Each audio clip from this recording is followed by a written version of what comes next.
ਜੀ ਆਪਣੇ ਸੁਣਨ ਔਰ ਦੇਖਣ ਵਾਲਿਆਂ ਨੂੰ ਦੱਸ ਜਾਈਏ ਪਾਕਿਸਤਾਨ ਤੋਂ ਖੇਡ ਮੈਦਾਨੋਂ ਇੱਕ ਵੱਡੀ ਖਬਰ ਸਾਹਮਣੇ ਆ ਰਹੀ ਹੈ ਜਿਹਦੇ 'ਚ ਪਤਾ ਲੱਗਾ ਹੈ ਕਿ ਪਾਕਿਸਤਾਨੀ ਬੱਲੇਬਾਜ਼ ਹਸਨ ਨਵਾਜ਼ ਨੇ ਆਪਣੇ ਪਹਿਲੇ ਹੀ T20 ਮੈਚ ਦੇ ਵਿੱਚ ਦੁਨੀਆ ਦੀ ਤੇਜ਼ਤਰੀਨ ਸੈਂਚਰੀ ਜੜ ਛੱਡੀ ਹੈ। ਇਹ ਮੈਚ ਹੋਇਆ ਪਾਕਿਸਤਾਨ ਔਰ ਨਿਊਜ਼ੀਲੈਂਡ ਦੀਆਂ ਕ੍ਰਿਕਟ ਟੀਮਾਂ ਵਿਚਕਾਰ। ਓਵਰਆਲ 5 ਮੈਚਾਂ ਦੀ ਇਹ ਲੜੀ ਹੈ ਜਿਹਦੇ 'ਚ ਦੋ ਮੈਚ ਪਹਿਲੇ ਹੀ ਨਿਊਜ਼ੀਲੈਂਡ ਦੀ ਟੀਮ ਜਿੱਤ ਚੁੱਕੀ ਸੀ ਔਰ ਤੀਜਾ ਮੈਚ ਸੀਗਾ ਜਿਹਦੇ 'ਚ ਪਹਿਲੀ ਵਾਰ ਬੱਲੇਬਾਜ਼ੀ ਕਰਨ ਆਏ ਹਸਨ ਨਵਾਜ਼ ਹੋਣੇ ਔਰ ਹਸਨ ਨਵਾਜ਼ ਹੋਣੇ ਨੇ ਜਿਹੜੇ ਉਹਨਾਂ ਨੇ ਆਂਦਿਆਂ ਹੀ ਇੱਕ ਤੇਜ਼ ਤਰੀਨ T20 ਸੈਂਚਰੀ ਹੈ ਜਿਹੜੀ ਕੀਤੀ ਹੈ ਔਰ 44 ਗੇਂਦਾਂ ਦੇ ਉੱਤੇ ਉਹਨਾਂ ਨੇ 105 ਦੌੜਾਂ ਬਣਾਈਆਂ ਔਰ ਨਾਟ ਆਊਟ ਰਹੇ। ਪਾਕਿਸਤਾਨ ਮੈਚ ਵੀ ਜਿੱਤ ਗਿਆ ਹੈ ਔਰ ਇਸ ਤਰ੍ਹਾਂ ਹੀ ਇੱਕ ਵਰਲਡ ਰਿਕਾਰਡ ਹੈ ਜਿਹੜਾ ਉਹ ਪਾਕਿਸਤਾਨ ਦੀ ਬੱਲੇਬਾਜ਼ੀ ਦੇ ਹਿੱਸੇ ਦੇ ਵਿੱਚ ਆਇਆ ਔਰ ਇਹ ਜਿਹੜਾ ਵਰਲਡ ਰਿਕਾਰਡ ਹੈ ਇਹ ਬਣਾਇਆ ਹੈ ਬੱਲੇਬਾਜ਼ ਹਸਨ ਨਵਾਜ਼ ਨੇ, ਜਿਨ੍ਹਾਂ ਦਾ ਪਾਕਿਸਤਾਨੀ ਕ੍ਰਿਕਟ ਟੀਮ ਵੱਲੋਂ ਇਹ ਪਹਿਲਾ ਇੰਟਰਨੈਸ਼ਨਲ T20 ਮੈਚ ਸੀਗਾ ਔਰ ਆਪਣੇ ਪਹਿਲੇ ਮੈਚ ਆਪਣੇ ਪਹਿਲੇ ਡੈਬਿਊ ਦੇ ਵਿੱਚ ਉਹਨਾਂ ਨੇ ਦੁਨੀਆ ਦੀ ਤੇਜ਼ਤਰੀਨ T20 ਮੈਚਾਂ ਦੀ ਸੈਂਚਰੀ ਹੈ ਜਿਹੜੀ ਉਹ ਜੜ ਦਿੱਤੀ ਹੈ। 44 ਗੇਂਦਾਂ ਦੇ ਉੱਤੇ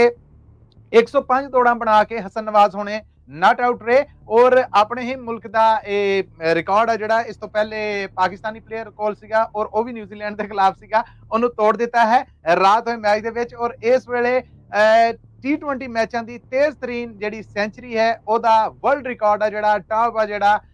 ਉਹ ਆ ਗਿਆ ਹੈ ਪਾਕਿਸਤਾਨੀ ਬੱਲੇਬਾਜ਼ ਹਸਨ ਨਵਾਜ਼ ਦੇ ਹਿੱਸੇ 'ਚ। ਫਿਰ ਦੱਸਦੇ ਜਾਈਏ ਕਿ ਹਸਨ ਨਵਾਜ਼ ਦਾ ਇਹ ਪਹਿਲਾ ਇੰਟਰਨੈਸ਼ਨਲ T20 ਮੈਚ ਸੀਗਾ ਜਿਹੜਾ ਪਾਕਿਸਤਾਨ ਵੱਲੋਂ ਉਹਨਾਂ ਨੇ ਖੇਡਿਆ ਔਰ ਪਹਿਲੇ ਮੈਚ ਦੇ ਵਿੱਚ ਹੀ ਉਹਨਾਂ ਨੇ ਧੂਆਂ ਧਾਰ ਕਿਸਮ ਦੀ ਬੱਲੇਬਾਜ਼ੀ ਕਰਦਿਆਂ ਹੋਇਆਂ ਇੱਕ ਤੇਜ਼ ਤਰੀਨ ਸੈਂਚਰੀ ਜੜ ਦਿੱਤੀ ਹੈ। 105 ਦੌੜਾਂ ਬਣਾਈਆਂ ਨੇ ਉਹਨਾਂ ਨੇ ਸਿਰਫ 44 ਗੇਂਦਾਂ ਦੇ ਉੱਤੇ।